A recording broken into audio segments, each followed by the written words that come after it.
Om Namo Bhagavate Vasudevaya. Bhagavad-gita as it is, by His Divine Grace, A.C. Bhaktivedanta Swami Prabhupada.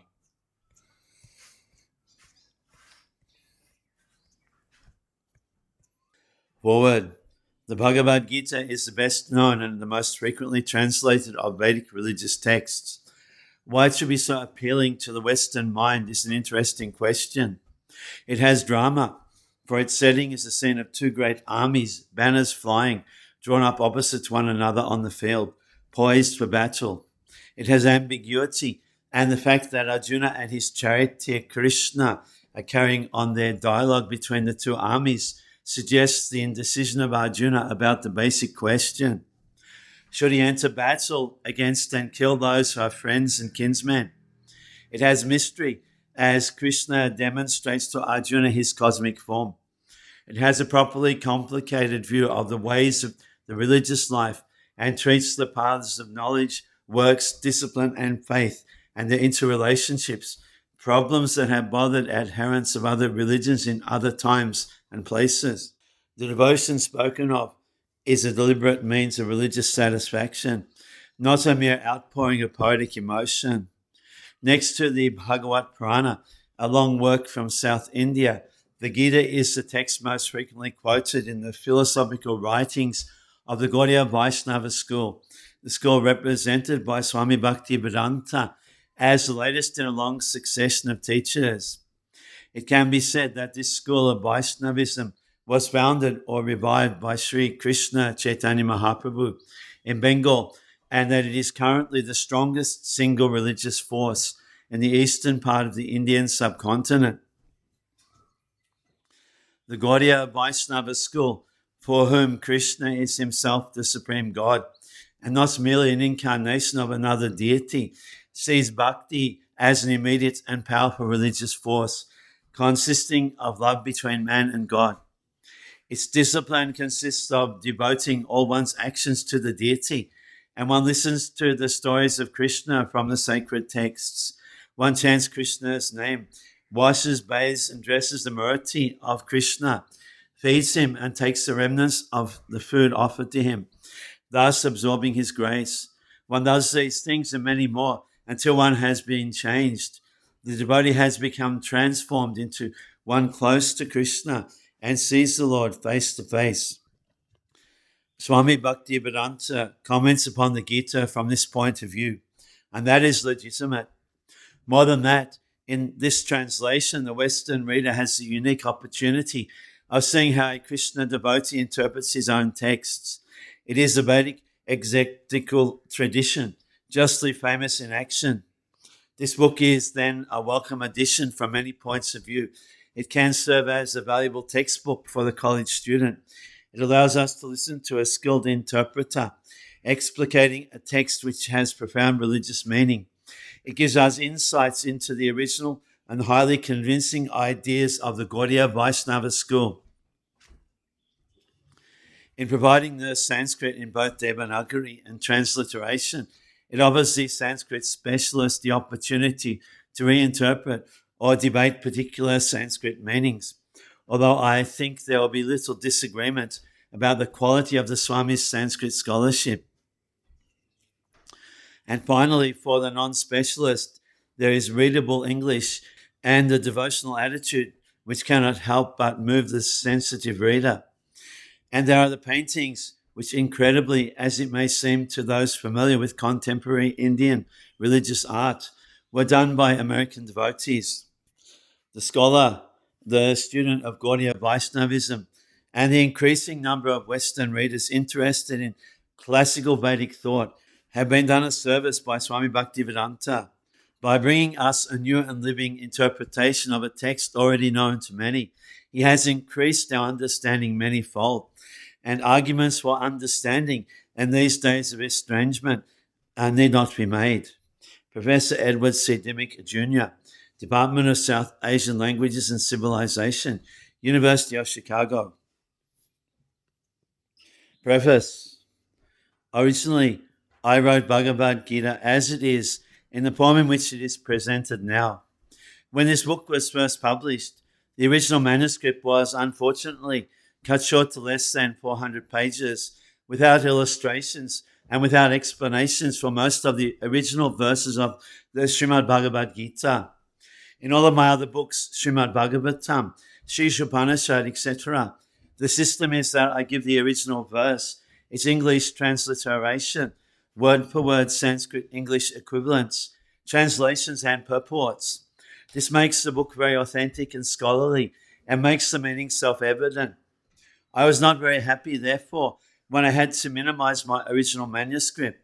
But later on, when the demand for Bhagavad-gita as it is considerably increased, I was requested by many scholars and devotees to present the book in its original form, and Messrs. Macmillan and Company agreed to publish the complete edition. Thus, the present attempt is to offer the original manuscript of this great book of knowledge with full parampara explanation in order to establish the Krishna consciousness movement more soundly and progressively.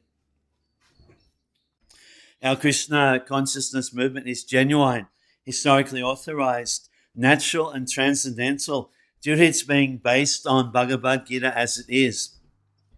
It is gradually becoming the most popular movement in the entire world, especially amongst the younger generation.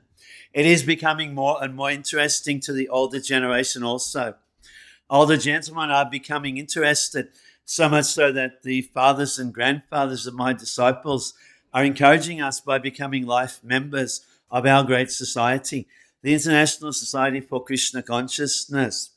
In Los Angeles, many fathers and mothers used to come to see me to express their feelings of gratitude for my leading the Krishna consciousness movement throughout the entire world.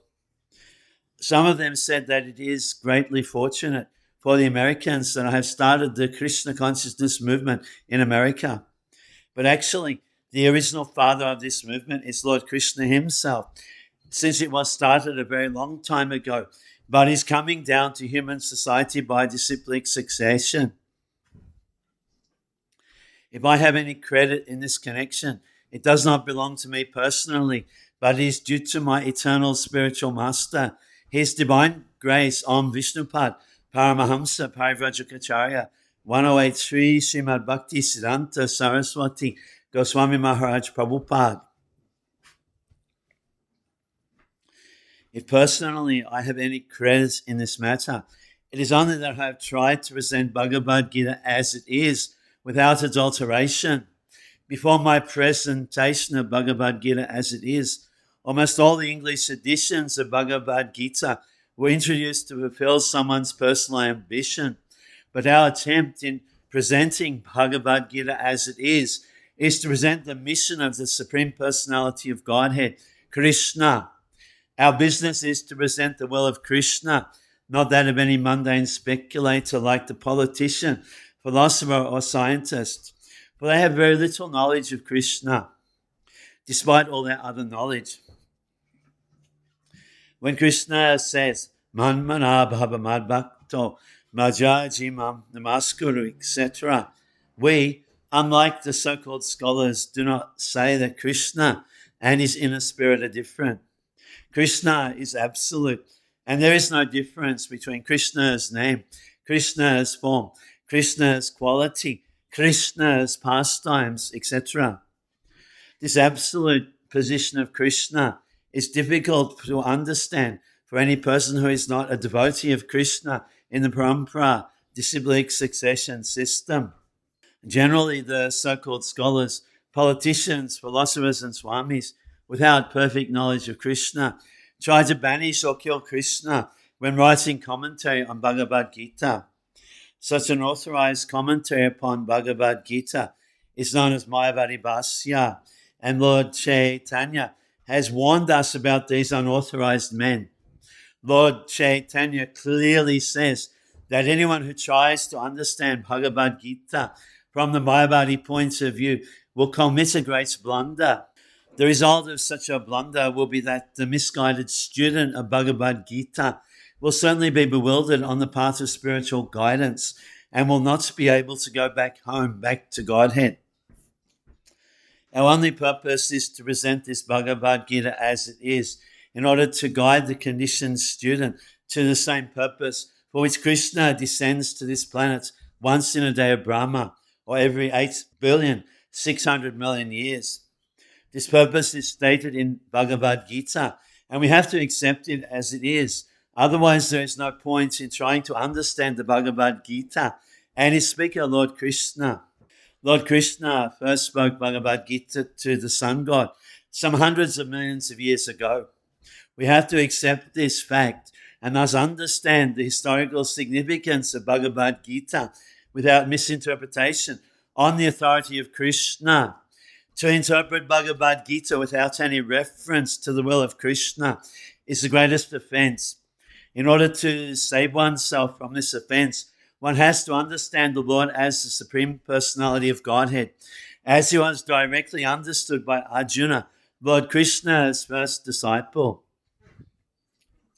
Such understanding of Bhagavad-gita is really profitable and authorized for the welfare of human society in fulfilling the mission of life. The Krishna consciousness movement is essential in human society, for it offers the highest perfection of life. How this is so is explained fully in the Bhagavad-gita. Unfortunately, mundane wranglers have taken advantage of Bhagavad-gita to push forward their demoniac propensities and mislead people regarding right understanding of the simple principles of life. Everyone should know how God or Krishna is great, and everyone should know the factual position of the living entities. Everyone should know that a living entity is eternally a servant, and that unless one serves Krishna, one has to serve illusion in different varieties of the three modes of material nature. And thus perpetually one has to wander within the cycle of birth and death. Even the so-called liberated Mayavadi speculator has to undergo this process. This knowledge constitutes a great science, and each and every living being has to hear it for his own interest. People in general, especially in this age of Kali, are enamored by the external energy of Krishna, and they wrongly think that by advancement of material comforts, every man will be happy. They have no knowledge that the material or external nature is very strong, for everyone is strongly bound by the stringent laws of material nature. A living entity is happily the part and parcel of the Lord, and thus his natural function is to render immediate service to the Lord. By the spell of illusion, one tries to be happy by serving his personal sense gratification in different forms which will never make him happy. Instead of satisfying his own personal material senses, he has to satisfy the senses of the Lord. That is the highest perfection of life. The Lord wants this, and he demands it. One has to understand this central point of Bhagavad-gita. Our Krishna consciousness movement is teaching the whole world this central point. And because we are not polluting the theme of Bhagavad-gita as it is, anyone seriously interested in deriving benefit by studying the Bhagavad-gita must take help from the Krishna consciousness movement for practical understanding of Bhagavad-gita under the direct guidance of the Lord. We hope, therefore, that people will derive the greatest benefit by studying Bhagavad-gita as it is, as we have presented it here. And even if one man becomes a pure devotee of the Lord, we shall consider our attempt a success. A.C. Bhaktivedanta Swami, 12th of May 1971, Sydney, Australia. Bhagavad-gita as it is. Introduction. Om Jnana-timirandasya Gyananjana Shalakaya Chakshun Militam Jena Tasmai Shri Gurve Namaha Shri Chaitanya Manobishtam Stapitam Jena Bhutale Swayam Rupa Karamayam Dadati Swapadantikam. I was born in the darkest ignorance, and my spiritual master opened my eyes with the torch of knowledge. Offer my respectful obeisances unto him. When will Srila Rupa Goswami Prabhupada, who has established within this material world the mission to fulfill the desire of Lord Chaitanya, give me shelter under his lotus feet? Vandeham Shri Guru Shri Juta Parakamalam Shri Gurun Vaishnavamscha Shri Rupam Sagarjatam Sahagana Raghunathan Vitam Tam Sajivam Sahadvaitam Sabadbhutam Parijana Sehitam Krishna Chaitanya Devam Shri Radha Krishna Padam Sahagana Lalita Shri Vishakan Vitamscha. I offer my respectful obeisances unto the lotus feet of my spiritual master and unto the feet of all Vaishnavas. I offer my respectful obeisances unto the lotus feet of Srila Rupa Goswami, along with his elder brother Sanatan Goswami, as well as Raghunath Das and Raghunath Bhatta, Gopal Bhatta, and Srila Jiva Goswami. I offer my respectful obeisances to Lord Krishna Chaitanya and Lord Nityananda, along with Advaita Acharya, Gadadhar, Srivas, and other associates. I offer my respectful obeisances to Srimati Radharani and Sri Krishna, along with their associates, Sri Lalita and Vishaka. Hey Krishna Karuna Sindhu Dinabandho Jagatpate Gopesha Gopika Kanta Radha Kanta Namostute. O my dear Krishna, you are the friend of the distressed and the source of creation. You are the master of the gopis and the lover of Radharani. I offer my respectful obeisances unto you.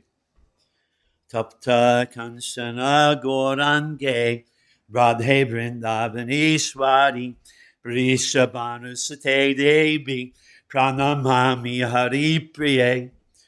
Offer my respects to Radharani, whose bodily complexion is like molten gold, and who is the queen of Vrindavan. You are the daughter of King Vrishabhanu, and you are very dear to Lord Krishna. Vansha Kopa Turubhyascha Kripa Sindhobhya Ibacha Patita Nam Pavanebhyo Vaishnavebhyo Namo Namaha. Offer my respectful obeisances unto all the Vaishnava devotees of the Lord who can fulfill the desires of everyone, just like desire trees, and who are full of compassion for the fallen souls. Shri Krishna Chaitanya Prabhu Nityananda Shri Advaita Gadadha Shiva Sari Gaur Bhakta Vrinda. I offer my obeisances to Shri Krishna Chaitanya Prabhu Nityananda Shri Advaita Gadadha Shivas and all others in the line of devotion. Hare Krishna, Krishna Krishna, Hare Hare, Hare Rama, Rama Rama, Hare Hare. Bhagavad-gita is also known as Gita-upanishad. It is the essence of Vedic knowledge and one of the most important two Upanishads in Vedic literature. Of course, there are many commentaries in English on the Bhagavad-gita, and one may question the necessity for another one. This present edition can be explained in the following way. Recently, an American lady asked me to recommend an English translation of Bhagavad-gita. Of course, in America, there are so many editions of Bhagavad-gita available in English. But as far as I have seen, not only in America, but also in India, none of them can be strictly said to be authoritative, because in almost every one of them, the commentator has expressed his own opinions without touching the spirit of Bhagavad-gita as it is. The spirit of Bhagavad-gita is mentioned in Bhagavad-gita itself. It is just like this. If we want to take a particular medicine, then we have to follow the directions written on the label. We cannot take the medicine according to our own whim or the direction of a friend. It must be taken according to the directions on the label or the directions given by a physician. Similarly, Bhagavad-gita should be taken or accepted as it is directed by the speaker himself. The speaker of Bhagavad-gita is Lord Sri Krishna. He is mentioned on every page of Bhagavad-gita as the Supreme Personality of Godhead, Bhagavan. Of course, the word Bhagavan sometimes refers to any powerful person or any powerful demigod. And certainly here, Bhagavan designates Lord Sri Krishna as a great personality. But at the same time, we should know that Lord Sri Krishna is the Supreme Personality of Godhead, as is confirmed by all the great acharyas, spiritual masters like Shankaracharya, Ramanujacharya, Madhvacharya, Nimbaka Swami, Sri Chaitanya Mahaprabhu, and many other authorities of Vedic knowledge in India. The Lord himself also establishes himself as the Supreme Personality of Godhead in the Bhagavad-gita, and he is accepted as such in the Brahma Samhita and all the Puranas, especially the Srimad Bhagavatam, known as the Bhagavat Purana, Krishna's Tu Bhagavan Swayam.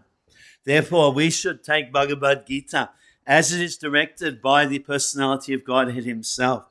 In the 4th chapter of the Gita, the Lord says, Imam vivasvate jogam praktabanaham avyayam vivasvan manave praha maniksvakave brabit Ibam param parapraptam Ibam raja ishayo vidhu Sakalineha mahata yoganashta prantapa Saibayam mayatedva yogaha proktaha praratanaha Bhaktosime sakacheti rahasyam hi tarutamam.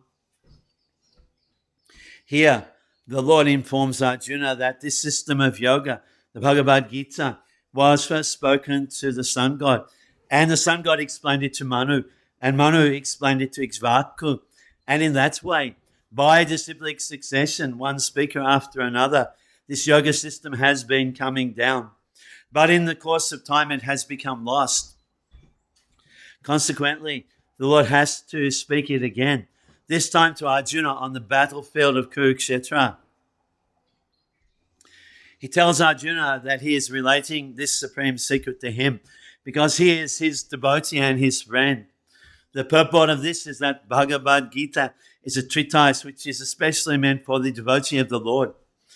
There are 3 classes of transcendentalists, namely the Jnani, the yogi, and the bhakta, or the impersonalist, the meditator, and the devotee.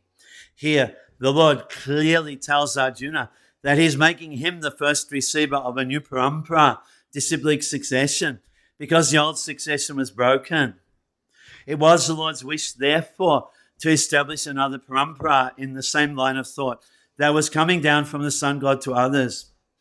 And it was his wish that his teaching be distributed anew by Arjuna.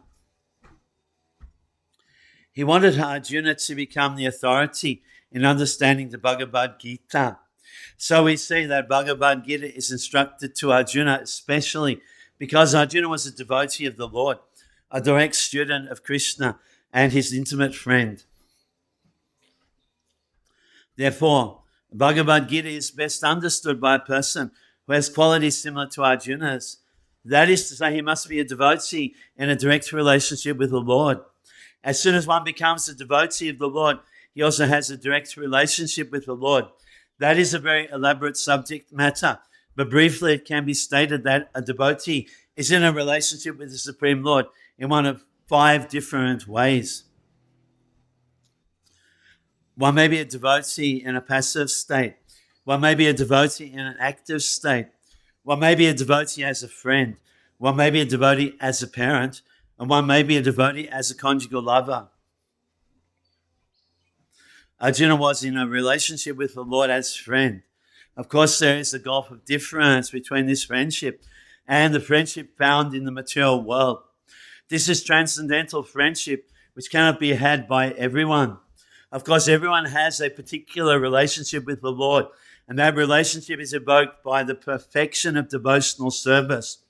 But in the present status of our life, we have not only forgotten the Supreme Lord, but we have forgotten our eternal relationship with the Lord.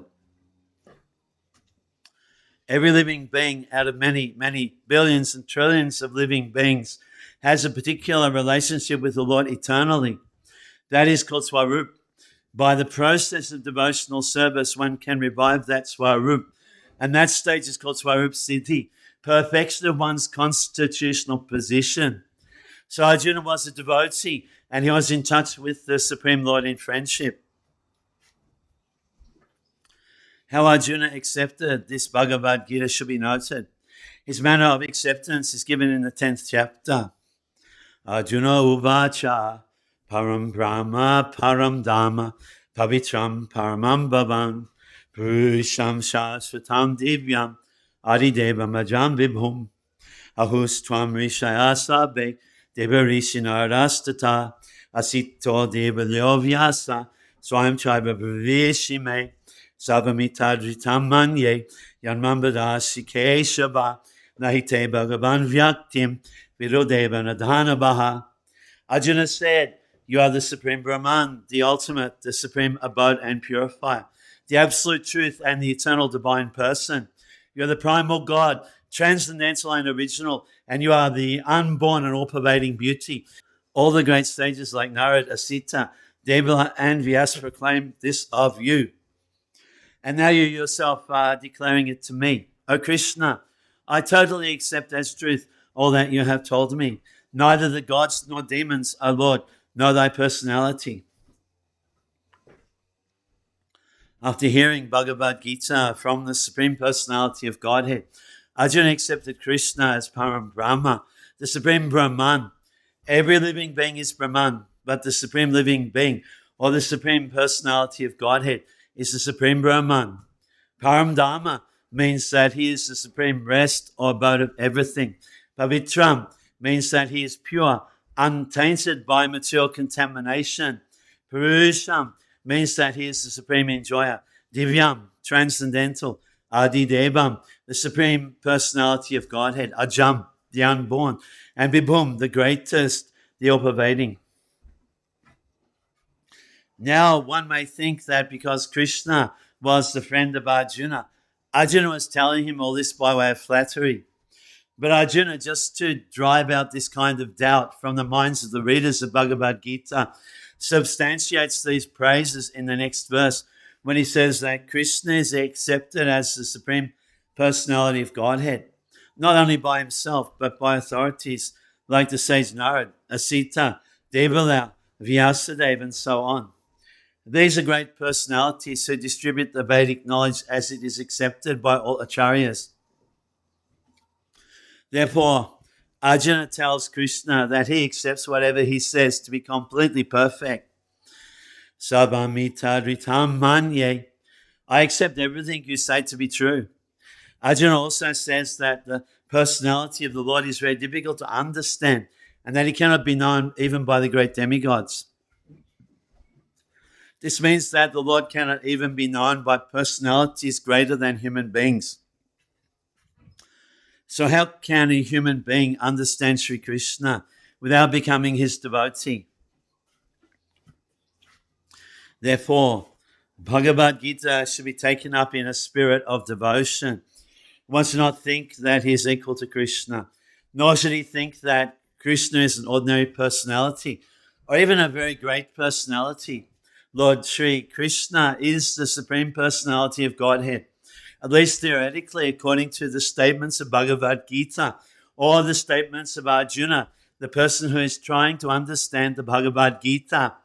We should therefore, at least theoretically, accept Sri Krishna as the Supreme Personality of Godhead. And with that submissive spirit, we can understand the Bhagavad-gita. Unless one reads the Bhagavad-gita in a submissive spirit, it is very difficult to understand Bhagavad-gita because it is a great mystery. Just what is the Bhagavad-gita? The purpose of Bhagavad-gita is to deliver mankind from the nescience of material existence. Every man is in difficulty in so many ways, as Arjuna also was in difficulty in having to fight the battle of Kurukshetra.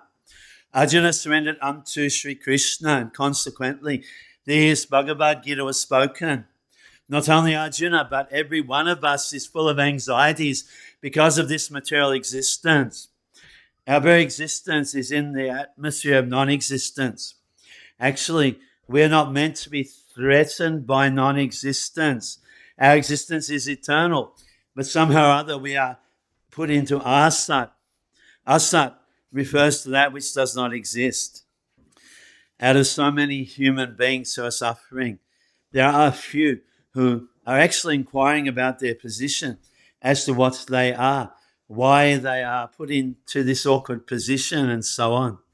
Unless one is awakened to this position of questioning his suffering, unless he realizes that he doesn't want suffering, but rather wants to make a solution to all sufferings, then one is not to be considered a perfect human being. Humanity begins when this sort of inquiry is awakened in one's mind. In the Brahma Sutra, this inquiry is called Brahma Jigyas. Every activity of the human being is to be considered a failure unless he inquires about the nature of the Absolute. Therefore, those who begin to question why they are suffering or where they came from and where they shall go after death are proper students for understanding Bhagavad-gita. The sincere student should also have a firm respect for the Supreme Personality of Godhead. Such a student was Arjuna. Lord Krishna descends specifically to re-establish the real purpose of life. When man forgets that purpose, even then, out of many, many human beings who awaken, there may be one who actually enters the spirit of understanding his position. And for him, this Bhagavad-gita is spoken. Actually, we're all followed by the tiger of nescience, but the Lord is very merciful upon his living entities, especially the human beings. To this end, he spoke the Bhagavad-gita, making his friend Arjuna his student. Being an associate of Lord Krishna, Arjuna was above all ignorance. But Arjuna was put into ignorance on the battlefield of Kurukshetra just to question Lord Krishna about the problems of life so that the Lord could explain them for the benefit of future generations of human beings and chalk out the plan of life. Then man could act accordingly and perfect the mission of human life. The subject of the Bhagavad-gita entails the comprehension of 5 basic truths. First of all, the science of God is explained, and then the constitutional position of the living entities, jivas. There is Ishvara, which means controller, and there are jivas, the living entities, which are controlled. If a living entity says that he is not controlled, but that he is free, then he is insane. The living being is controlled in every respect, at least in his conditioned life. So in the Bhagavad-gita, the subject matter deals with the Ishvara, the supreme controller, and the jivas, the controlled living entities. Prakriti, material nature, and time, the duration of existence of the whole universe or the manifestation of material nature, and karma, activity, are also discussed. The cosmic manifestation is full of different activities.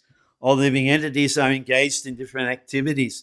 From Bhagavad-gita, we must learn what God is, what the living entities are, what Prakriti is, what the cosmic manifestation is, and how it is controlled by time, and what the activities of the living entities are. Out of these 5 basic subject matters in Bhagavad-gita, it is established that the Supreme Godhead, or Krishna, or Brahman, or the Supreme Controller, or Paramatma, you may use whatever name you like, is the greatest of all. The living beings are in quality like the Supreme Controller. For instance, the Lord has control over the universal affairs, over material nature, etc. As will be explained in the later chapters of Bhagavad-gita, material nature is not independent. She's acting under the directions of the Supreme Lord. As Lord Krishna says, Prakriti is working under my direction.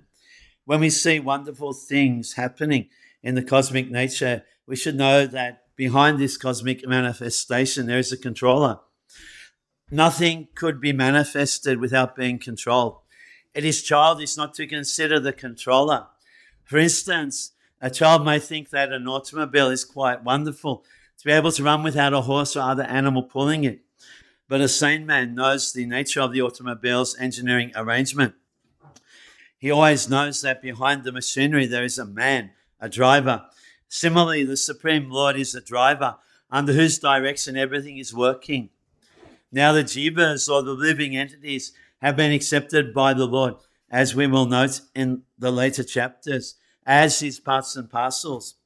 A particle of gold is also gold. A drop of water from the ocean is also salty. And similarly, we, the living entities, being part and parcel of the Supreme Controller, Ishvara or Bhagavan, Lord Sri Krishna, have all the qualities of the Supreme Lord in minute quantity, because we are minute Ishwaras, subordinate Ishwaras. We are trying to control nature, as presently we are trying to control space or planets. And this tendency to control is there because it is in Krishna. But although we have a tendency to lord it over material nature, we should know that we are not the supreme controller. This is explained in Bhagavad-gita. What is material nature? This is also explained in Gita as inferior prakriti, inferior nature. The living entity is explained as the superior prakriti. Prakriti is always under control, whether inferior or superior. Prakriti is female and she is controlled by the Lord, just as the activities of a wife are controlled by the husband. Prakriti is always subordinate, predominated by the Lord, who is the predominator. The living entities and material nature are both predominated, controlled by the Supreme Lord. According to the Gita, the living entities, although parts and parcels of the Supreme Lord, are to be considered prakriti.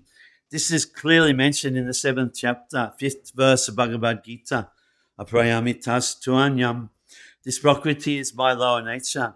Prakritim vidhi me param jivabhutam mahabaho yaidam darite jagat. And beyond this, there is another prakriti, jivabhutam, the living entity.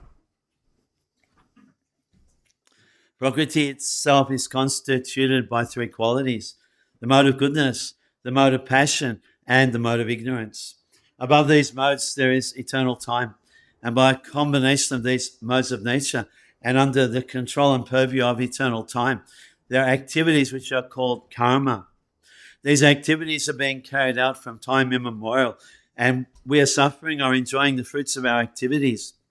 For instance, suppose I'm a businessman and have worked very hard with intelligence and have amassed a great bank balance. Then I am an enjoyer.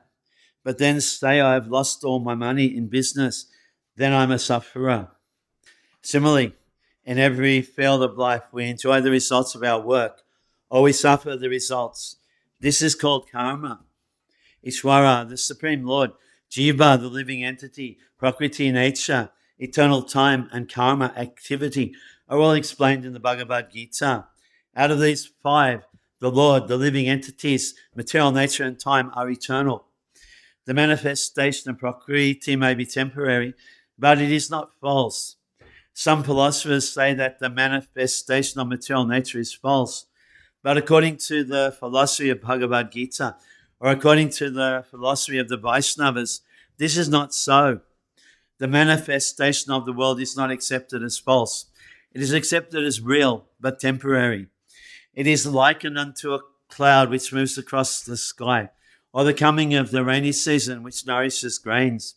As soon as the rainy season is over, and as soon as the cloud goes away, all the crops which were nourished by the rain dry up. Similarly, this material manifestation takes place at a certain interval, stays for a while, and then disappears. Such are the workings of Prakriti. But this cycle is working eternally. Therefore, Prakriti is eternal. It is not false. The Lord refers to this as Maya Prakriti. This material nature is the separated energy of the Supreme Lord. And similarly, the living entities are also the energy of the Supreme Lord. But they are not separated. They are eternally related. So the Lord, the living entity, material nature, and time are all interrelated and are all eternal. However, the other item, karma, is not eternal. The effects of karma may be very old indeed. We are suffering or enjoying the results of our activities from time immemorial. But we can change the results of our karma, our activity, and this change depends on the perfection of our knowledge. We are engaged in various activities. Undoubtedly, we do not know what sort of activities we should adopt to gain relief from the actions and reactions of all these activities. But this is also explained in the Bhagavad-gita. The position of Ishvara is that of supreme consciousness. The jivas, or the living entities, being parts and parcels of the Supreme Lord, are also conscious. Both the living entity and the material nature are explained as Prakriti, the energy of the Supreme Lord. But one of the two, the jiva, is conscious. The other, Prakriti, is not conscious. That is the difference. Therefore, Jiva Prakriti is called superior, because the Jiva has consciousness which is similar to the Lord's. The Lord's is supreme consciousness, however, and one should not claim that the Jiva, the living entity, is also supremely conscious. The living being cannot be supremely conscious at any stage of his perfection, and the theory that he can be so is a misleading theory. Conscious he may be, but he is not perfectly or supremely conscious. The distinction between the Jiva and the Ishvara will be explained in the 13th chapter of Bhagavad-gita. Lord is Ketragya, conscious, as is the living being. But the living being is conscious of his particular body, whereas the Lord is conscious of all bodies. Because he lives in the heart of every living being, he's conscious of the psychic movements of the particular jivas. We should not forget this. It is also explained that the Paramatma, the Supreme Personality of Godhead, is living in everyone's heart as Ishvara, as the controller, and that he is giving directions for the living entity to act as he desires. The living entity forgets what to do. First of all, he makes a determination to act in a certain way, and then he is entangled in the acts and reactions of his own karma. After giving up one type of body, he enters another type of body, as we put on and take off old clothes. As the soul thus migrates, he suffers the actions and reactions of his past activities. These activities can be changed when the living being is in the mode of goodness, insanity, and understands what sort of activities he should adopt. If he does so, then all the actions and reactions of his past activities can be changed. Consequently, karma is not eternal. Therefore, we stated that of the 5 items, Ishvara, Jiva, Prakriti, time, and karma, 4 are eternal, whereas karma is not eternal. The Supreme Conscious Ishvara is similar to the living entity in this way. Both the consciousness of the Lord and that of the living entity are transcendental. It is not that consciousness is generated by the association of matter. That is a mistaken idea. The theory that consciousness develops under certain circumstances of material combination is not accepted in the Bhagavad-gita. Consciousness may be pervertedly reflected by the covering of material circumstances, just as light reflected through colored glass may appear to be a certain color. But the consciousness of the Lord is not materially affected. Lord Krishna says, "My yakshena prakriti," when he descends into the material universe, his consciousness is not materially affected. If he were so affected, then he would be unfit to speak on transcendental matters, as he does in the Bhagavad-gita. One cannot say anything about the transcendental world without being free from materially contaminated consciousness. So the Lord is not materially contaminated. Our consciousness at the present moment, however, is materially contaminated. The Bhagavad-gita teaches that we have to purify this materially contaminated consciousness. In pure consciousness, our actions will be dovetailed to the will of Ishvara, and that will make us happy. It is not that we have to cease all activities. Rather, our activities are to be purified, and purified activities are called bhakti. Activities in bhakti appear to be like ordinary activities, but they are not contaminated. An ignorant person may see that a devotee is acting or working like an ordinary man, but such a person with a poor fund of knowledge does not know that the activities of the devotee or of the Lord are not contaminated by impure consciousness or matter. They are transcendental to the 3 modes of nature. We should know, however, that at this point our consciousness is contaminated. When we are materially contaminated, we are called conditioned. False consciousness is exhibited under the impression that I am a product of material nature. This is called false ego. One who is absorbed in the thought of bodily conceptions cannot understand his situation. Bhagavad-gita was spoken to liberate one from the bodily conception of life, and Arjuna put himself in this position in order to receive this information from the Lord. One must become free from the bodily conception of life. That is the preliminary activity for the transcendentalist. One who wants to become free, who wants to become liberated, must first of all learn that he is not this material body. Mukti, or liberation, means freedom from material consciousness. In the Srimad Bhagavatam, also the definition of liberation is given. Mukti means liberation from the contaminated consciousness of this material world and situation in pure consciousness. All the instructions of Bhagavad-gita are intended to awaken this pure consciousness, and therefore we find at the last stage of the Gita's instructions that Krishna is asking Arjuna whether he is now in purified consciousness.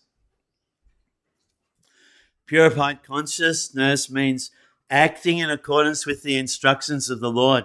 This is the whole sum and substance of purified consciousness. Consciousness is already there because we are part and parcel of the Lord. But for us, there is the affinity of being affected by the inferior modes. But the Lord, being the Supreme, is never affected. That is the difference between the Supreme Lord and the conditioned souls. What is this consciousness? This consciousness is I am. Then what am I? In contaminated consciousness, I am means I am the Lord of all I survey. I am the enjoyer. The world revolves because every living being thinks that he is the Lord and creator of the material world. Material consciousness has two psychic divisions. One is that I am the creator, and the other is that I am the enjoyer. But actually, the Supreme Lord is both the creator and the enjoyer. And the living entity, being part and parcel of the Supreme Lord, is neither the creator nor the enjoyer, but a cooperator. He is the created and the enjoyed. For instance, a part of a machine cooperates with the whole machine. A part of the body cooperates with the whole body. The hands, feet, eyes, legs, and so on are all parts of the body, but they are not actually the enjoyers. The stomach is the enjoyer. The legs move, the hands supply food, the teeth chew, and all parts of the body are engaged in satisfying the stomach, because the stomach is the principal factor that nourishes the body's organization. Therefore, everything is given to the stomach. One nourishes the tree by watering its root, and one nourishes the body by feeding the stomach. For if the body is to be kept in a healthy state, then the parts of the body must cooperate to feed the stomach. Similarly, the Supreme Lord is the enjoyer and the creator, and we as subordinate living beings are meant to cooperate to satisfy him. This cooperation will actually help us, just as food taken by the stomach will help all the other parts of the body. If the fingers of the hand think that they should take the food themselves, instead of giving it to the stomach, then they will be frustrated. The central figure of creation and of enjoyment is the Supreme Lord, and the living entities are cooperators. By cooperation, they enjoy. The relation is also like that of the master and the servant. If the master is fully satisfied, then the servant is satisfied. Similarly, the Supreme Lord should be satisfied, although the tendency to become the creator and the tendency to enjoy the material world are there also in the living entities, because these tendencies are there in the Supreme Lord, who has created the manifested cosmic world. We shall find, therefore, in this Bhagavad-gita that the complete whole is comprised of the Supreme Controller, the controlled living entities, the cosmic manifestation, eternal time, and karma, or activities. And all of these are explained in this text. All of these taken completely form the complete whole. And the complete whole is called the Supreme Absolute Truth. The complete whole and the complete Absolute Truth are the Supreme Personality of Godhead, Sri Krishna. All manifestations are due to his different energies. He is the complete whole. It is also explained in the Gita that impersonal Brahman is also subordinate to the complete. Brahman is more explicitly explained in the Brahma Sutra to be like the rays of the sunshine. The impersonal Brahman is the shining rays of the Supreme Personality of Godhead. impersonal Brahman is incomplete realization of the absolute whole. And so also is the conception of Paramatma in the 12th chapter.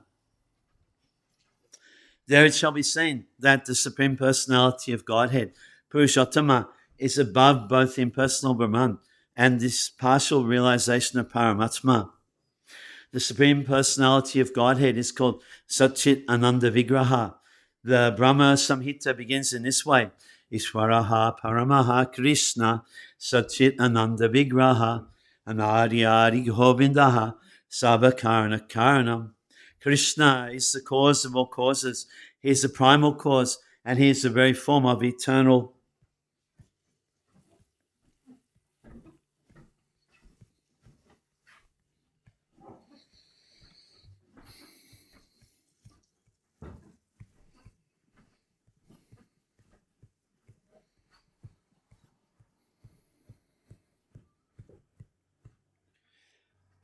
being, knowledge, and bliss.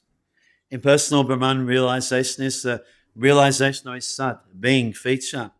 Paramatma realization is the realization of the Chit, eternal knowledge, feature. But realization of the personality of Godhead, Krishna, is realization of all of the transcendental features, Sat, Chit, and Ananda, being, knowledge, bliss, in complete Vigraha, form.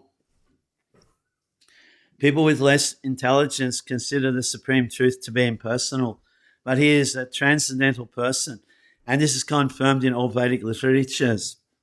Nitya Nityanam, Chaitanas Chaitananam. As we are all individual living beings and have our individuality, the Supreme Absolute Truth is also in the ultimate issue of person, and realization of the personality of Godhead is realization of all of the transcendental features. The complete whole is not formless. If he is formless, or if he is less than any other thing, then he cannot be the complete whole. The complete whole must have everything within our experience and beyond our experience. Otherwise, it cannot be complete. The complete whole, personality of Godhead, has immense potencies. How Krishna is acting in different potencies is also explained in Bhagavad-gita. This phenomenal world, or material world in which we are placed, is also complete in itself, because the 24 elements of which this material universe is a temporary manifestation, according to Sankhya philosophy, are completely adjusted to produce complete resources which are necessary for the maintenance and subsistence of this universe. There is nothing extraneous, nor is there anything needed. This manifestation has its own time, fixed by the energy of the Supreme Whole. And when its time is complete, these temporary manifestations will be annihilated by the complete arrangement of the complete. There is complete facility for the small complete units, namely the living entities, to realize the complete, and all sorts of incompleteness are experienced due to incomplete knowledge of the complete. So Bhagavad-gita contains the complete knowledge of Vedic wisdom. All Vedic knowledge is infallible, and Hindus accept Vedic knowledge to be complete and infallible. For example, cow dung is the stool of an animal, and according to Smriti, or Vedic injunction, if one touches the stool of an animal, he has to take bath to purify himself. But in the Vedic scriptures, cow dung is considered to be a purifying agent. One might consider this to be contradictory, but it is accepted because it is Vedic injunction, and indeed, by accepting this, one will not commit a mistake. Subsequently, it has been proved by modern science that cow dung contains all antiseptic properties. So Vedic knowledge is complete because it is above all doubts and mistakes. And Bhagavad-gita is the essence of all Vedic knowledge. Vedic knowledge is not a question of research. Our research work is imperfect because we are researching things with imperfect senses. We have to accept perfect knowledge which comes down, as is stated in Bhagavad-gita, by the parampara, disciplic succession. We have to receive knowledge from the proper source in disciplic succession, beginning with the Supreme Spiritual Master, the Lord Himself, and handed down to a succession of spiritual masters. Arjuna, the student who took lessons from Lord Sri Krishna, accepts everything that he says without contradicting him. One is not allowed to accept one portion of Bhagavad-gita and not another. No. We must accept Bhagavad-gita without interpretation, without deletion, and without our own whimsical participation in the matter.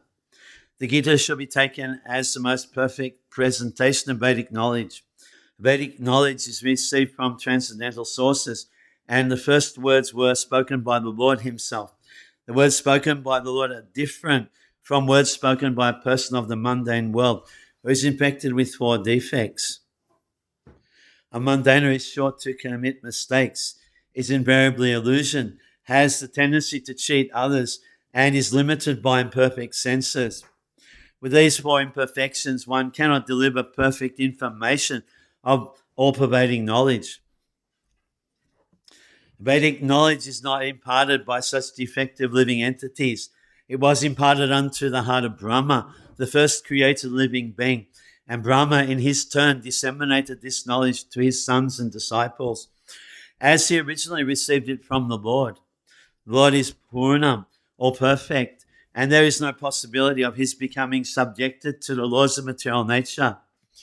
One should therefore be intelligent enough to know that the Lord is the only proprietor of everything in the universe, and that he is the original creator, the creator of Brahma. In the 11th chapter, the Lord is addressed as Prapitamaha, because Brahma is addressed as Pitamaha, the grandfather, and he is the creator of the grandfather. So no one should claim to be the proprietor of anything. One should accept only things which are set aside for him by the Lord as his quota for his maintenance. There are many examples given of how we are to utilize those things which are set aside for us by the Lord. This is also explained in Bhagavad-gita. In the beginning, Arjuna decided that he should not fight in the battle of Kurukshetra. This was his own decision. Arjuna told the Lord that it was not possible for him to enjoy the kingdom after killing his own kinsmen. This decision was based on the body because he was thinking that the body was himself and that his bodily relations or expansions were his brothers, nephews, brothers-in-law, grandfathers, and so on. He was thinking in this way to satisfy his bodily demands. Bhagavad-gita was spoken by the Lord just to change this view. And at the end, Arjuna decides to fight under the directions of the Lord when he says, Karishe vachanam tava, I shall act according to thy word. In this world, man is not meant to toil like hogs. He must be intelligent to realize the importance of human life and refuse to act like an ordinary animal. A human being should realize the aim of his life, and this direction is given in all Vedic literatures, and the essence is given in Bhagavad-gita. Vedic literature is meant for human beings, not for animals. Animals can kill other living animals, and there is no question of sin on their part. But if a man kills an animal for the satisfaction of his uncontrolled taste, he must be responsible for breaking the laws of nature. In the Bhagavad-gita, it is clearly explained that there are 3 kinds of activities according to the different modes of nature. The activities of goodness, of passion, and of ignorance. Similarly, there are 3 kinds of eatables also. Eatables in goodness, passion, and ignorance. All of this is clearly described. And if we properly utilize the instructions of Bhagavad-gita, then our whole life will become purified. And ultimately, we will be able to reach the destination which is beyond this material sky. That destination is called the Sanatana sky, the eternal spiritual sky. In this material world, we find that everything is temporary. It comes into being, stays for some time, produces some byproducts, dwindles, and then vanishes. That is the law of the material world, whether we use as an example this body or a piece of fruit or anything. But beyond this temporary world, there is another world of which we have information. This world consists of another nature, which is Sanatana, eternal. Jiva is also described as Sanatana, eternal. And the Lord is also described as Sanatana in the 11th chapter. We have an intimate relationship with the Lord, and because we are all qualitatively one, the Sanatana Dharma or sky, the Sanatana Supreme Personality, and the Sanatana living entities.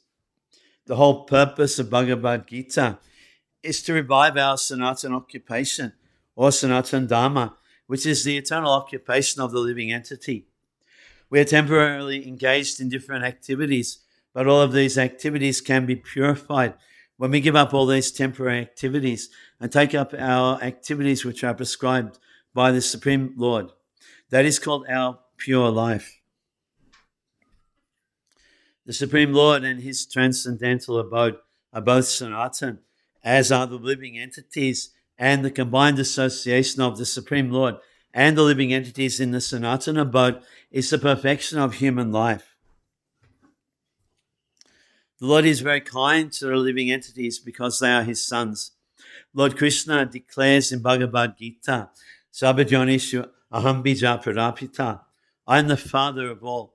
Of course, there are all types of living entities according to their various karmas, but here the Lord claims that he is the father of all of them. Therefore, the Lord descends to reclaim all these fallen, conditioned souls, to call them back to the Sanatana eternal sky, so that the Sanatana living entities may regain their eternal Sanatana positions in eternal association with the Lord. The Lord comes himself in different incarnations, or he sends his confidential servants as sons or his associates or acharyas to reclaim the conditioned souls. Therefore, Sanatana Dharma does not refer to any sectarian process of religion. It is the eternal function of the eternal living entities in relationship with the eternal Supreme Lord. Sanatana Dharma refers, as stated previously, to the eternal occupation of the living entity. Ramanujacharya has explained the word Sanatana as that which has neither beginning nor end. So when we speak of Sanatana Dharma, we must take it for granted on the authority of Sri Ramanujacharya that it has neither beginning nor end. The English word religion is a little different from Sanatana Dharma.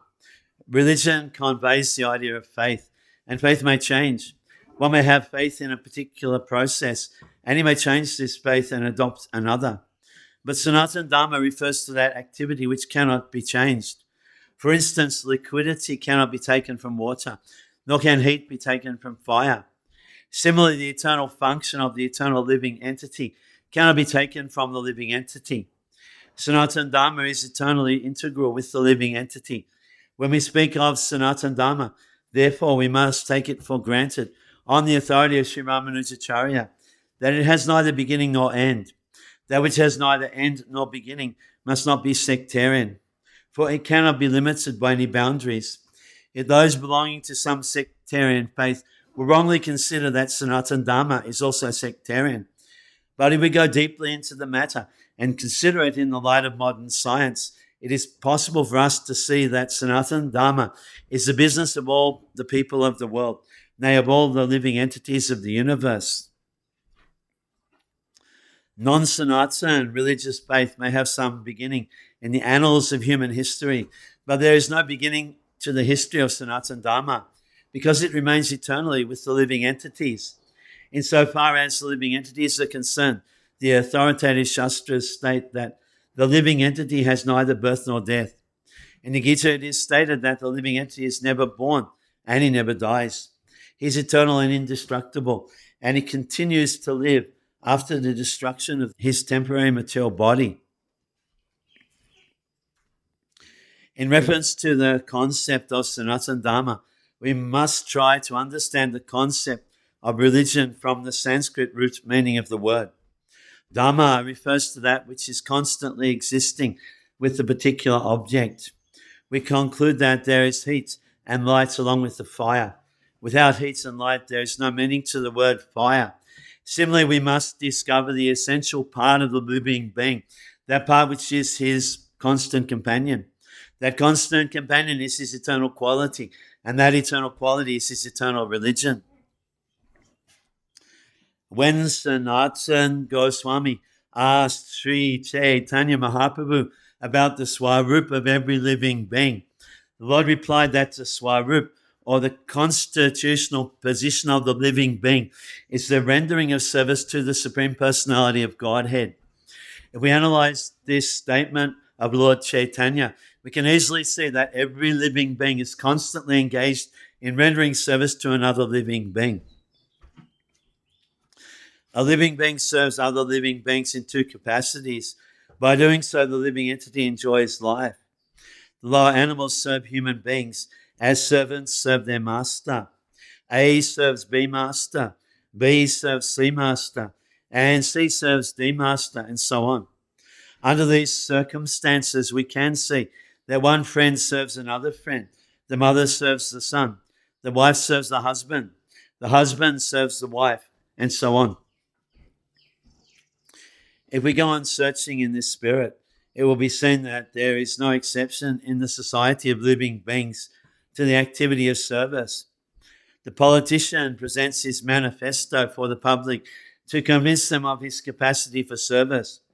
The voters therefore give the politicians their valuable votes, thinking that he will render valuable service to society. The shopkeeper serves the customer, and the artisan serves the capitalist. The capitalist serves the family, and the family serves the state in terms of the eternal capacity of the eternal living being. In this way, we can see that no living being is exempt from rendering service to other living beings. And therefore, we can safely conclude that service is the constant companion of the living being, and that the rendering of service is the eternal religion of the living being.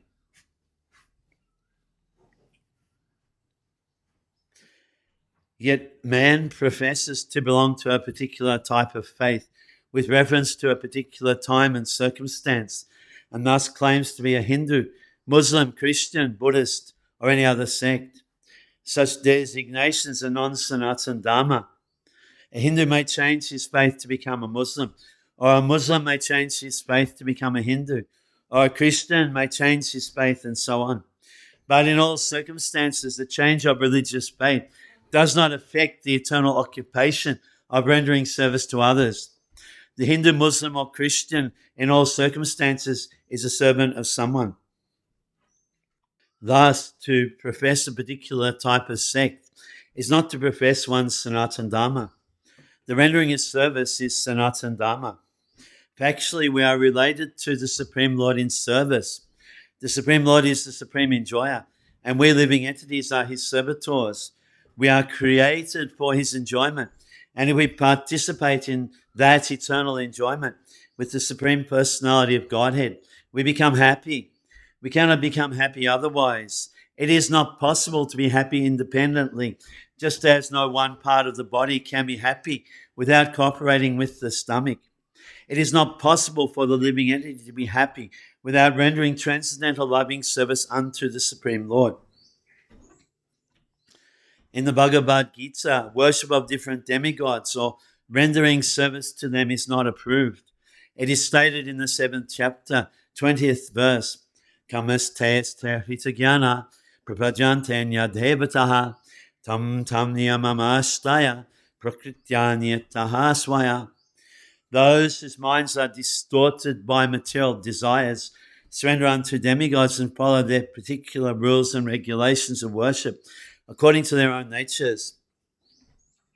Here it is plainly said that those who are directed by lust worship the demigods and not the Supreme Lord Krishna. When we mention the name Krishna, we do not refer to any sectarian name. Krishna means the highest pleasure, and it is confirmed that the Supreme Lord is the reservoir or storehouse of all pleasure. We are all hankering after pleasure. Anandamaya Abhyasat. The living entities, like the Lord, are full of consciousness, and they are after happiness. The Lord is perpetually happy, and if the living entities associate with the Lord, cooperate with him, and take part in his association, then they also become happy. The Lord descends to this mortal world to show his pastimes in Vrindavan, which are full of happiness. When Lord Sri Krishna was in Vrindavan, his activities with his cowherd boyfriends, with his damsel friends, with the inhabitants of Vrindavan, and with the cows were all full of happiness. The total population of Vrindavan knew nothing but Krishna. But Lord Krishna even discouraged his father Nanda Maharaj from worshipping the demigod Indra, because he wanted to establish the fact that people need not worship any demigod. They need only worship the Supreme Lord, because their ultimate goal is to return to his abode. The abode of Lord Sri Krishna is described in Bhagavad-gita, 15th chapter, 6th verse. Natad vasate suryo, nasashanko napabakaha, yagatbana nivatante, tadama paramamama. That abode of mine is not illumined by the sun or moon, nor by electricity, and anyone who reaches it never comes back to this material world. This verse gives a description of that eternal sky. Of course, we have a material conception of the sky, and we think of it in relationship to the sun, moon, stars, and so on.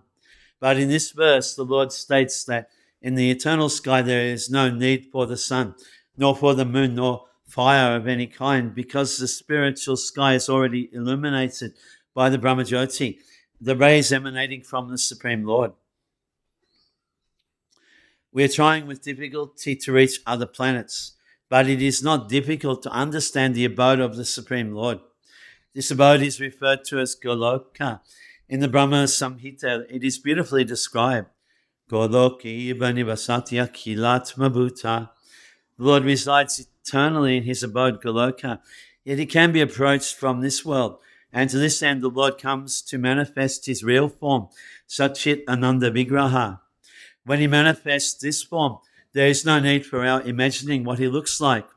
To discourage such imaginative speculation, he descends and exhibits himself as he is, as Shama Sundara. Unfortunately, the less intelligent deride him because he comes as one of us and plays with us as a human being. But because of this, we should not consider that the Lord is one of us. It is by his potency that he presents himself in his real form before us and displays his pastimes, which are prototypes of those pastimes found in his abode. In the effulgent rays of the spiritual sky, there are innumerable planets floating. The Brahmajyoti emanates from the supreme abode, Krishna Loka, and the Anandamaya Chinmaya planets, which are not material, float in those rays. The Lord says, Natadba Saite Suryo, Nasashanko Napabakaha, Yadgatva Nandivatante, Tadama Paramamama. One who can approach that spiritual sky is not required to descend again to the material sky. In the material sky, even if we approach the highest planet, Brahmaloka, what to speak of the moon, we will find the same conditions of life, namely birth, death, disease, and old age. No planets in the material universe is free from these four principles of material existence. Therefore, the Lord says in Bhagavad-gita, Abrahma Bhuvana Lokaha Punabhatino Arjuna. The living entities are traveling from one planet to another, not by mechanical arrangements, but by a spiritual process. This is also mentioned, Yanti Deva Vrata Devan, Pritrin Yanti Vrati Vrataha. No mechanical arrangement is necessary if we want interplanetary travel. The Gita instructs, Yanti Deva Vrata Devan. The moon, the sun, and higher planets are called Swarga Loka.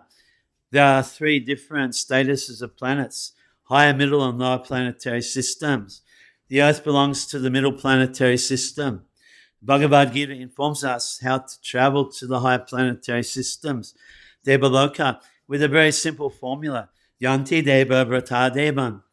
One need only worship the particular demigod of that particular planet, and in that way go to the moon, the sun, or any of the higher planetary systems. Yet, Bhagavad-gita does not advise us to go to any of the planets in this material world, because even if we go to Brahmaloka, the highest planet, through some sort of mechanical contrivance, by maybe traveling for 40,000 years, and who would live that long, we will still find the material inconveniences of birth, death, disease, and old age.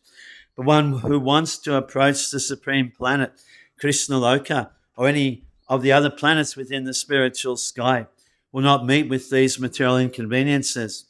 Amongst all of the planets in the spiritual sky, there's one supreme planet called Goloka Vrindavan. which is the original planet and the abode of the original personality of Godhead Sri Krishna. All of this information is given in Bhagavad-gita, and we are given through its instruction, information, how to leave the material world and begin a truly blissful life in the spiritual sky. In the 15th chapter of the Bhagavad-gita, the real picture of the material world is given. It is said there, Udhabam mulam adaha shakam asvatam prahu avyayam chandam sijasya pranani yastam veda savedabit. The Supreme Lord said, there is a banyan tree which has its roots upward and its branches down, and the Vedic hymns are its leaves. One who knows this tree is the knower of the Vedas. Here the material world is described as a tree whose roots are upwards and branches are below. We have experience of a tree whose roots are upward. If one stands on the bank of a river or any reservoir of water, he can see that the trees reflected in the water are upside down. The branches go downward and the roots upward. Similarly, this material world is a reflection of the spiritual world. The material world is but a shadow of reality. In the shadow, there is no reality or substantiality, but from the shadow, we can understand that there is substance and reality. In the desert, there is no water, but the mirage suggests that there is such a thing as water. In the material world, there is no water. There is no happiness, but the real water of actual happiness is there in the spiritual world. The Lord suggests that we attain the spiritual world in the following manner. Nirmana moha jita sanga dosha aryatma nitya vinivritta kamaha dvanda vimukta sukha samgya gachantya murha paramavyayam tat. That paramavyayam, or eternal kingdom, can be reached by one who is nirmana moha. What does this mean? We're after designations. Someone wants to become a son. Someone wants to become Lord. Someone wants to become the president or a rich man or a king or something else. As long as we are attached to these designations, we are attached to the body, because designations belong to the body, but we are not these bodies. And realizing this is the first stage in spiritual realization. We are associated with the three modes of material nature, but we must become detached through devotional service to the Lord. If we are not attached to devotional service to the Lord, then we cannot become detached from the modes of material nature. Designations and attachments are due to our lust and desire, our wanting to lord it over the material nature. As long as we do not give up this propensity of lording it over material nature, there is no possibility of returning to the kingdom of the Supreme, the Sanatana Dharma. That eternal kingdom, which is never destroyed, can be approached by one who is not bewildered by the attractions of false material enjoyments, who is situated in the service of the Supreme Lord. One so situated can easily approach that supreme abode. Elsewhere in the Gita, it is stated, Avyaktaksha ityuktas tamaho paramam gatim yam prapyana nivatante tadama paramam mama. Avyakta means unmanifested. Not even all of the material world is manifested before us. Our senses are so imperfect that we cannot even see all of the stars within this material universe. In Vedic literature, we can receive much information about all the planets, and we can believe it or not believe it. All of the important planets are described in Vedic literatures, especially Srimad Bhagavatam. And the spiritual world, which is beyond this material sky, is described as avyakta, unmanifested. One should desire and hanker after that supreme kingdom. When one attains that kingdom, he does not have to return to this material world. Next, one may raise the question of how one goes about approaching that abode of the Supreme Lord. Information of this is given in the 8th chapter.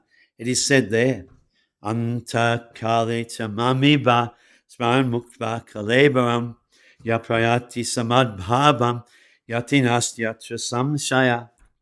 Anyone who quits his body at the end of life, remembering me, attains immediately to my nature, and there is no doubt of this. One who thinks of Krishna at the time of his death goes to Krishna. One must remember the form of Krishna. If he quits his body thinking of this form, he approaches the spiritual kingdom. Madhbhavam refers to the supreme nature of the Supreme Being. The Supreme Being is Satchit Ananda Vigraha, eternal, full of knowledge and bliss. Our present body is not Satchit Ananda. It is Asat, not Sat. It is not eternal. It is perishable. It is not Chit, full of knowledge, but it is full of ignorance. We have no knowledge of the spiritual kingdom, nor do we have even perfect knowledge of this material world, where there are so many things unknown to us. The body is also Nirananda. Instead of being full of bliss, it is full of misery. All of the miseries we experience in the material world arise from the body, but one who leaves this body thinking of the Supreme Personality of Godhead at once attains the Satchit Ananda body, as is promised in this 5th verse of the 8th chapter, where Lord Krishna says, he attains my nature. The process of quitting this body and getting another body in the material world is also organized. A man dies after it has been decided what form of body he will have in the next life. Higher authorities, not the living entity himself, make this decision. According to our activities in this life, we either rise or sink. This life is a preparation for the next life. If we can prepare, therefore, in this life to get promotion to the kingdom of God, then surely after quitting this material body, we'll attain a spiritual body just like the Lord. As explained before, there are different kinds of transcendentalists, the Brahmavadi, Paramatmavadi, and the devotee. And as mentioned in the Brahmajyoti, spiritual sky, there are innumerable spiritual planets. The number of these planets is far, far greater than all of the planets of this material world. This material world has been approximated as only 1/4 of the creation. In this material segment, there are millions and billions of universes with trillions of planets and suns, stars and moons. But this whole material creation is only a fragment of the total creation. Most of the creation is in the spiritual sky.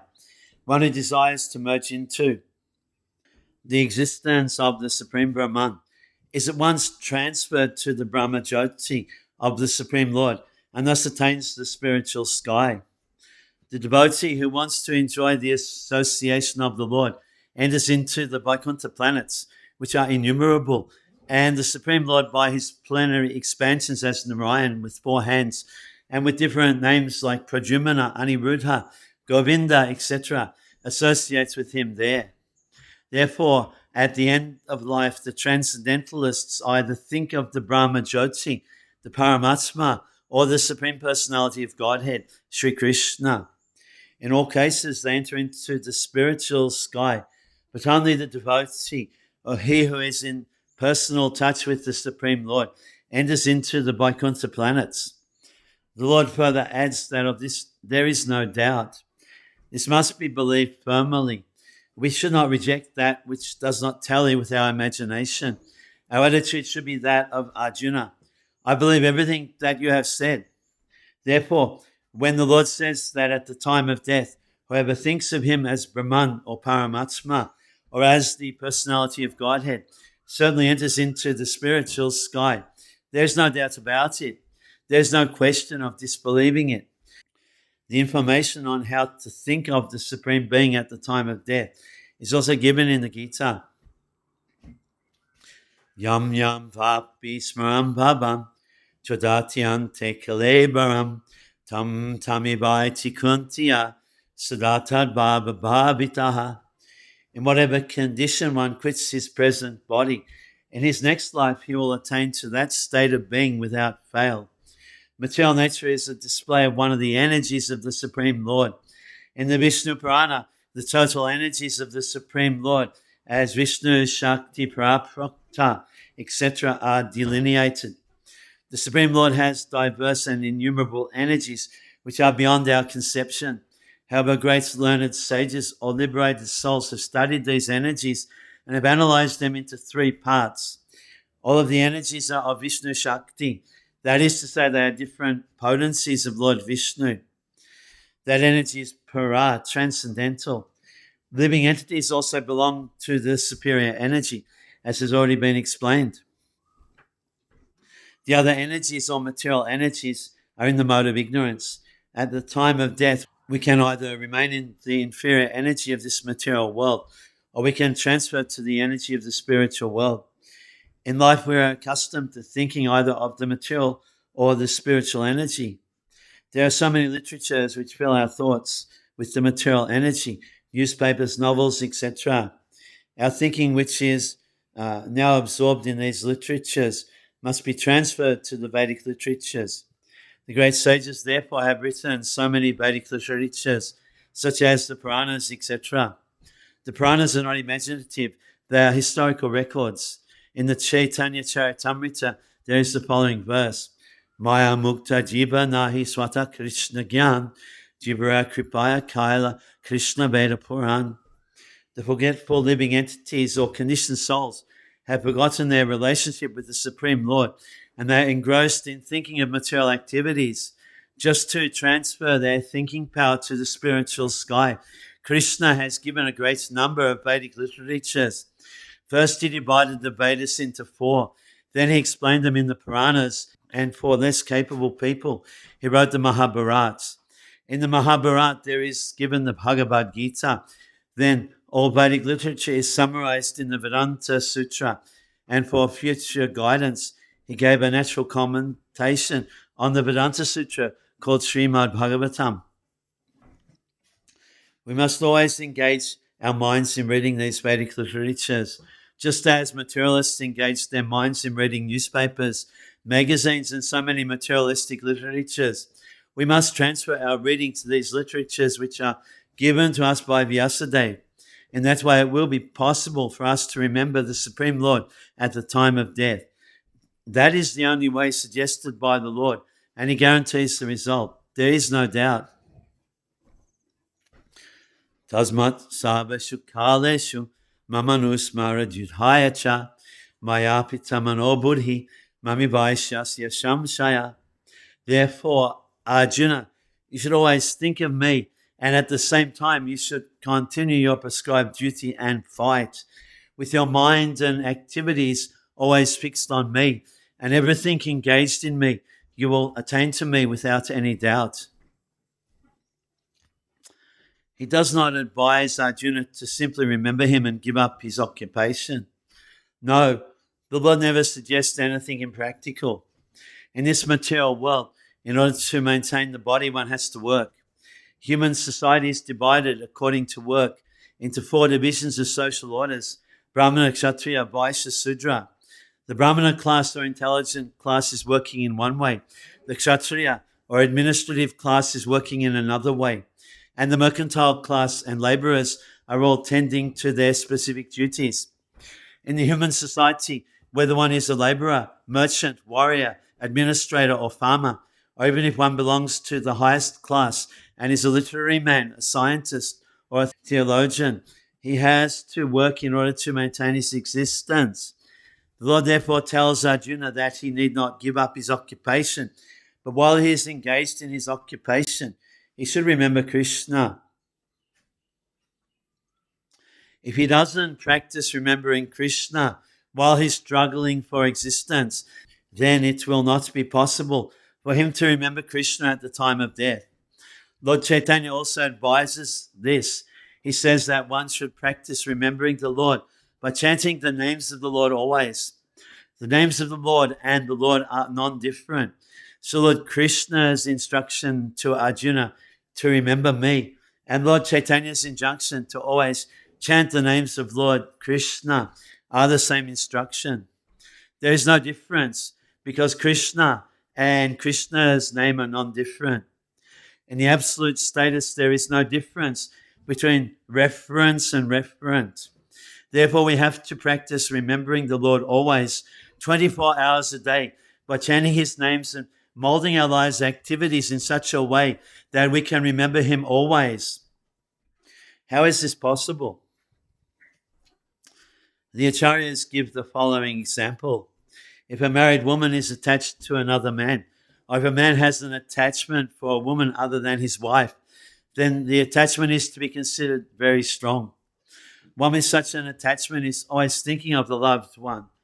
The wife who is thinking of her lover is always thinking of meeting him, even while she is carrying out her household chores.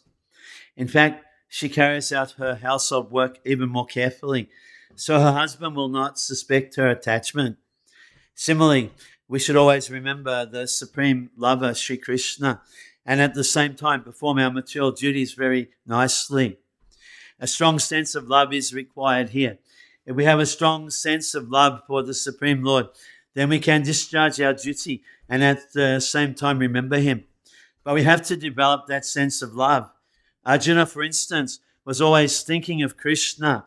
He was the constant companion of Krishna, and at the same time, he was a warrior. Krishna did not advise him to give up fighting and go to the forest to meditate. When Lord Krishna delineates the yoga system to Arjuna, Arjuna says that the practice of this system is not possible for him. Arjuna uvacha yogyam yogas tvaya proktaha samira marusudana itasyaham napasyami chanchalat vastitam stiram. Arjuna said, O Madhusudan, the system of yoga which you have summarized appears impractical and unendurable to me, for the mind is restless and unsteady. But the Lord says, Yoginam api sabesham madgatananta atmanaha shradhaban bhajate jomam samiyukta tamomataha. Of all yogis, he who always abides in me with great faith, worshipping me in transcendental loving service, is most intimately united with me in yoga and is the highest of all. So one who thinks of the Supreme Lord always is the greatest yogi, the supermost jnani, and the greatest devotee at the same time. The Lord further tells Arjuna that as a Kshatriya he cannot give up his fighting, but if Arjuna fights remembering Krishna, then he will be able to remember him at the time of death. But one must be completely surrendered in the transcendental loving service of the Lord. We work not with our body, actually, but with our mind and intelligence. So if the intelligence and the mind are always engaged in the thought of the Supreme Lord, then naturally the senses are also engaged in his service. Superficially, at least, the activities of the senses remain the same, but the consciousness is changed. The Bhagavad-gita teaches one how to absorb the mind and intelligence in the thought of the Lord. Such absorption will enable one to transfer himself to the kingdom of the Lord. If the mind is engaged in Krishna's service, then the senses are automatically engaged in his service. This is the art, and this is also the secret of Bhagavad-gita. Total absorption in the thought of Sri Krishna. Modern man has struggled very hard to reach the moon, but he has not tried very hard to elevate himself spiritually. If one has 50 years of life ahead of him, he should engage that brief time in cultivating this practice of remembering the Supreme Personality of Godhead. This practice is the devotional process of Shravanam Kirtanam Vishnu, Smaranam Padasevanam, Achanam Bandhanam Dasyam, Sakyam Atmani Vedanam. These 9 processes, of which the easiest is Shravanam, hearing Bhagavad-gita from the realized person, will turn one to the thought of the Supreme Being. This will lead to Nischala, remembering the Supreme Lord, and will enable one upon leaving the body to attain a spiritual body which is just fit for association with the Supreme Lord. The Lord further says, Abhyasa yoga juktena chetasa nanyagamina paramam purusham divyam yati patana chintayan. By practicing this remembering without being deviated, thinking ever of the Supreme Godhead, one is sure to achieve the planet of the divine, the Supreme Personality, a son of Kunti. This is not a very difficult process. However, one must learn it from an experienced person, from one who is already in the practice. The mind is always flying to this and that, but one must always practice concentrating the mind on the form of the Supreme Lord, Sri Krishna, or on the sound of his name. The mind is naturally restless, going hither and thither, but it can rest in the sound vibration of Krishna.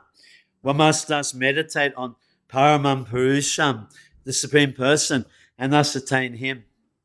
The ways and the means for ultimate realization, ultimate attainment, are stated in the Bhagavad-gita, and the doors of this knowledge are open for everyone. No one is barred out. All classes of men can approach the Lord by thinking of Him, for hearing and thinking of Him is possible for everyone. The Lord further says, Mam hi pata vipasritya ye pisoya papajanaya Sriyo Vaishyas Tata Sudras Tepiyanti Paramgatim Kim Puna Brahmanaha Punya Bhaktarajari Shayastata Anityama Sukham Lokam Imam Prapya Bhajasvamam. O son of Pritha, anyone who will take shelter in me, whether a woman, a merchant, or one born in a low family, can yet approach the supreme destination. How much greater then are the Brahmanas, the righteous, the devotees, and saintly kings. In this miserable world, these are fixed in devotional service to the Lord. Human beings, even in the lowest statuses of life, a merchant, a woman, or a laborer, can attain the supreme. One does not need highly developed intelligence. The point is that anyone who accepts the principle of Bhakti Yoga and accepts the Supreme Lord as the summum bonum of life, as the highest target, the ultimate goal, can approach the Lord in the spiritual sky. If one adopts the principles enunciated in Bhagavad-gita, it can make his life perfect and make a perfect solution to all the problems of life, which arise out of the transient nature of material existence. This is the sum and substance of the entire Bhagavad-gita. In conclusion, Bhagavad-gita is a transcendental literature which one should read very carefully. It is capable of saving one from all fear. Nihabikrama nashosti pratyabhaya navidyate swapamapyasya dhamasya trayate mahato bhayat. In this endeavor there is no loss or diminution, and a little advancement on this path can protect one from the most dangerous type of fear. If one reads Bhagavad-gita sincerely and seriously, then all of the reactions to his past misdeeds will not react upon him.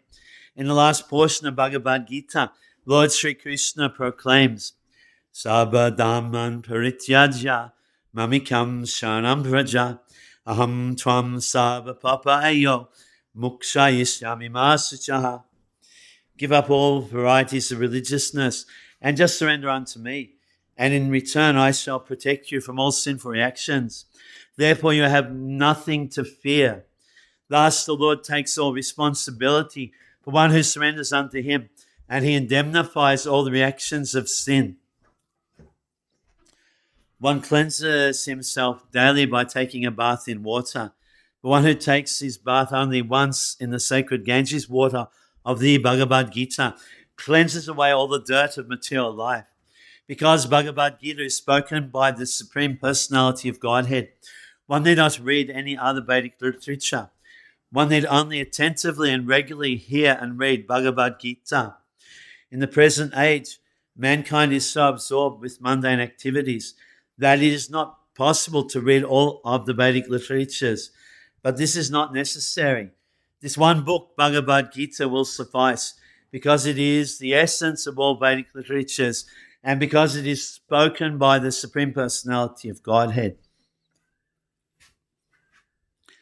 It is said that one who drinks the water of the Ganges certainly gets salvation. But what to speak of one who drinks the waters of Bhagavad-gita? Gita is the very nectar of the Mahabharata, spoken by Vishnu himself. For Lord Krishna is the original Vishnu. It is nectar emanating from the mouth of the Supreme Personality of Godhead. And the Ganges is said to be emanating from the lotus feet of the Lord. Of course, there is no difference between the mouth and the feet of the Supreme Lord. But in our position, we can appreciate that the Bhagavad-gita is even more important than the Ganges. The Bhagavad-gita is just like a cow. And Lord Krishna, who is the cowherd boy, is milking this cow. The milk is the essence of the Vedas, and Arjuna is just like a calf. The wise men, the great sages and pure devotees are to drink the nectarine milk of Bhagavad-gita. In this present day, man is very eager to have one scripture, one God, one religion, and one occupation. So let there be one common scripture for the whole world, Bhagavad-gita, and let there be one God only for the whole world, Sri Krishna, and one mantra only, Hare Krishna, Hare Krishna, Krishna Krishna, Hare Hare, Hare Rama, Hare Rama, Rama Rama, Hare Hare. And let there be one work only, the service of the Supreme Personality of Godhead. The disciplic succession. Ivam param parapraptam imam rajari sayobidhu. This Bhagavad Gita as it is received through this disciplic succession. Krishna, Brahma, Narad, Vyas, Madhva, Padmanabha, Nihari, Madhava, Akshobhya, Jayatirtha, Jnana Sindhu, Dayanidhi, Vijayanidhi, Rajendra, Jayadama, Purushottama, Brahmanya Tirtha, Vyasa Tirtha, Lakshmipati, Madhavendra Puri, Ishwara Puri, Nityananda Advaita, Lord Chaitanya, Rupa, Swarupa Sanatan, Raghunath Jiva, Krishna Das, Narottamam, Vishwanath, Baladev Jagannath, Bhaktivinod, Gokishore, Bhaktisiddhanta Saraswati, His Divine Grace A.C. Bhaktivedanta Swami Prabhupada.